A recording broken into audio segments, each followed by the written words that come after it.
Was it the right move to make Sami Zayn United States champion? Hello everybody, my name is Sancho West and this is Sancho West Wrestling. We talk about all things wrestling. If you love wrestling, consider subscribing to the channel. I'm trying to get to 100k subscribers so I can get my face on the thumbnail of my own podcast, So Wrestling is Cool. But in today's video, we're going to discuss the fallout of Sami Zayn becoming United States champion. Let's go ahead and quickly recap all this thing. A couple weeks back, Sami Zayn shows up. He's like, hey, I'm here to take your United States title, Solo Sikoa, and I got transferred over to SmackDown. I am the SmackDown roster. And then all of a sudden, he just went through the MFTs like nothing, of course, sometimes with the help of Jacob Fatu and Jimmy Uso, but he pinned Solo twice in a row, once in a multi-man match and once in a singles match. And then on SmackDown, he literally beats Sami. Sami becomes United States champion and beating Solo Sikoa with 2 haluva kicks. Of course, during the match, you had a little mini Bloodline rules type of situation. MFT gets involved, Jimmy Uso comes out, Jacob Fatu comes out, and Sami wins. I think the issue that I have here personally with this entire thing is that it feels that Sami Zayn has been pushed above Jimmy Uso, of course, who just announced that he's going to have a kid with Naomi, and more like importantly, like a little beige flag, red flag type of vibes, that he's being pushed beyond Jacob Fatu. Let's go ahead and quickly recap Jacob Fatu. Jacob Fatu gets screwed out of the United States title by the MFTs and Solo Sikoa. Jacob Fatu has a cage match.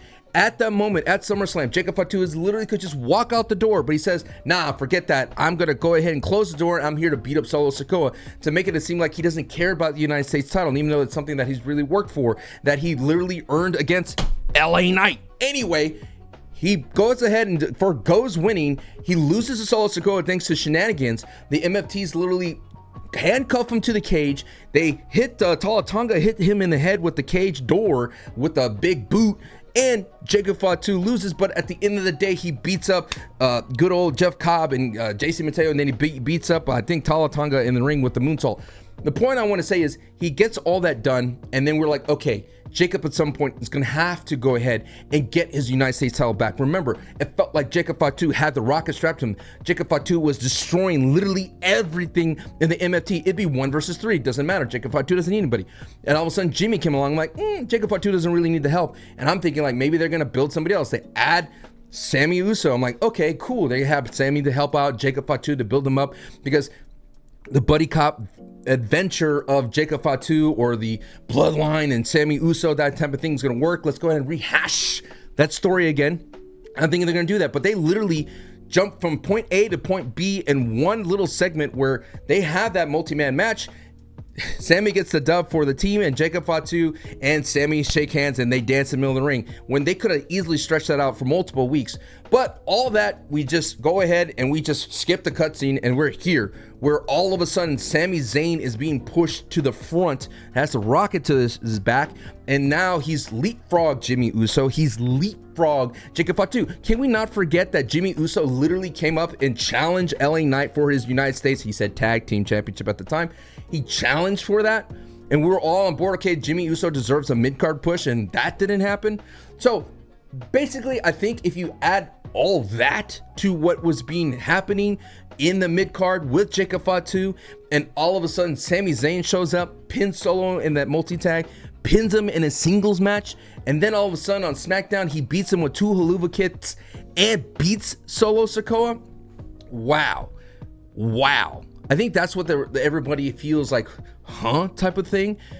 The only thing as well is that there's a little bit of fatigue. I know the internet likes to call him Sammy Hogan, but if you look at his history, he does take a lot of L's, but I think it's this notion of that he's the underdog, right? He's always like feeling like he has to work his way up through, and he has to work from underneath in all of his matches. I mean, considering that he beat Gunther for the 666 Intercontinental title reign, like all of that was been presented. It's like ingrained in our mind. I think that WWE has started to make a mistake because Sami Zayn started to realize, be self-aware that he's the underdog, and you can't really call yourself the underdog when essentially sometimes your booking doesn't match that, when the people feel like you have plot armor to make you progress and go through hell to be able to win. I mean, this is a common case of a pure babyface, right? The babyface is eventually going to win at the end of the day, but I think what happens when sometimes you have a babyface that is much more popular in the sense of Jacob Fatu, and you put him in line with a Sami Zayn, you're like, not so fast. So we go through these notions of Sami Zayn being like, I'm the underdog, but then the WWE realizes that they need to get rid of that aura off of Sami Zayn. And what I really love about this WWE is that sometimes they use a wrestler to speak for us, and in this case it was Solo Sikoa in the backstage segment. He's like, hey, I'm tired of this Sammy Uso. We don't want to hear the Sammy underdog story. And Sammy quickly shuts that down. He's like, look, that's not who I am anymore. You're forgetting that I am a main eventer of WrestleMania. This is main event WrestleMania Sami Zayn or Sammy Uso. And at that moment, I was like, okay, there's something here. There's something we could build off. This is something of a new wrinkle for Sami Zayn that I'm getting really excited for, that I'm hoping we can marinate. But it does feel like the WWE has literally microwaved the Sami Zayn build, and all of a sudden it's coming out white hot out of the microwave. You know that? And you eat that little hot pocket and all of a sudden it burns your tongue. And I feel like right now we're in that moment that our tongue is burnt and it's burning right now and we can't feel anything, because how are we supposed to respond to Sami Zayn being United States champion? I think the reason why we feel like it feels like it's not right at the moment, or it feels forced, is because it's missing Karrion Kross. Don't groan, don't leave, but it's really missing Karrion Kross as the linchpin. The WWE, I feel like, is never going to bring up Karrion Kross anymore. They're done with that chapter with Karrion Kross and they closed the book on it. And it seems as though they're erasing everything that Karrion Kross has done for the Sami Zayn character. In a previous video, I talked about the 3 things of the fallout of Karrion Kross's departure. And you really think about it, Karrion Kross is responsible for the Sami Zayn turnaround, but the WWE has never acknowledged the button, the ending story that Sami Zayn has changed. Instead, they opted for Sami Zayn. Sami Zayn did not change. He did not take the pipe, and in terms of the steel lead pipe, he did not take that, and he didn't change his character. He was the righteous wrestler and decided to take the right way out of defeating Karrion Kross. But that didn't elevate Sami Zayn in a different way. That didn't give Sami Zayn a new attribute like a Mega Man character. It didn't give him a new weapon. It didn't give him a new edge. It just made Sami Zayn holier out than art thou. And that's like, Karrion Kross wasn't trying to do that. And the reason why they didn't want to give Karrion Kross any credit, they didn't want to give Sami Zayn any new attributes, so that way they could just move away from Karrion Kross and quickly move to Sami Zayn.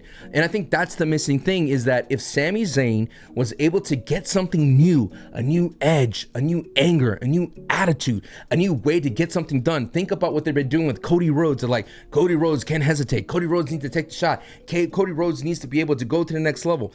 And they basically took that storyline and, like I said, added it to Cody Rhodes so that Cody could find the new edge, so he could beat Randy Orton at King of the Ring, so he could have an opportunity to beat John Cena, to be able to not hesitate. Literally, you had Cody Rhodes using a turnbuckle, choking out John Cena. They could have done that, a little bit of a mid-card little version of that for Sami Zayn, but we don't get that. So when Sami Zayn beats Solo Sikoa by not changing anything, we go, well, that was weird. That was bizarre. Why does Solo Sikoa have all these things about the MFTs dressed around him, and it doesn't really add anything to it? Solo Sikoa just feels like he's the worst link, or the worst piece of the pie of them MFTs. Like, you would think it'd be good old JC Mateo. You would think it'd be Tonga Loa. You think it'd be Tala Tonga, but no, it's Solo Sikoa, the leader of the MFTs, bringing them down, not delivering, not stepping up to the plate, not feeling like he's a dangerous thing, not feeling like he's a dangerous mid-level heel. So where does it leave Jacob Fatu? I don't know. I think that's the one thing when I think about booking, is where does the follow happen for the other side of things? Is Jacob Fatu going to go after Sami Zayn? I'm not 100% sure. Is Sami Zayn going to go ahead and have open challenges?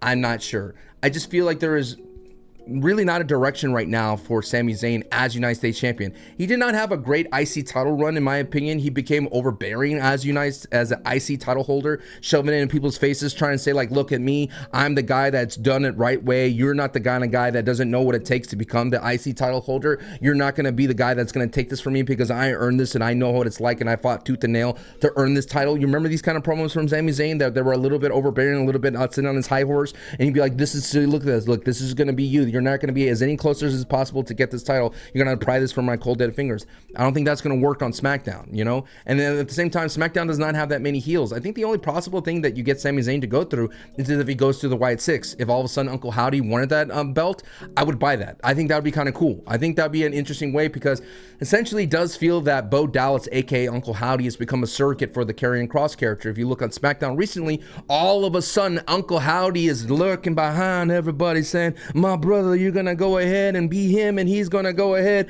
and do that. What do you feel about that? Exactly what Karrion Kross is doing, but now it's Bo Dallas doing it, which kind of works with the Wyatt Six, because that's what the Wyatt Six does. They make you think about things, and I felt like that's what the Wyatt Six were trying to do back in the Raw days.